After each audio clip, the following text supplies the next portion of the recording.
If you want to download WhatsApp on iPhone 17, then first of all we can go to the App Store, which you should be able to find either in the home screen or, for example, also in the app library somewhere, either somewhere over here like in suggestions, or by tapping on app library over here and at the top of this list, for example.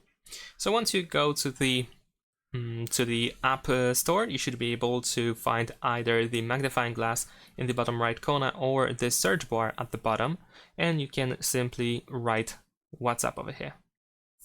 There we go. And after that, you can find WhatsApp Messenger. You can tap on this cloud with the arrow on the right side in order to start downloading the app, or you can tap on the app itself and you should be able to find the same icon over here.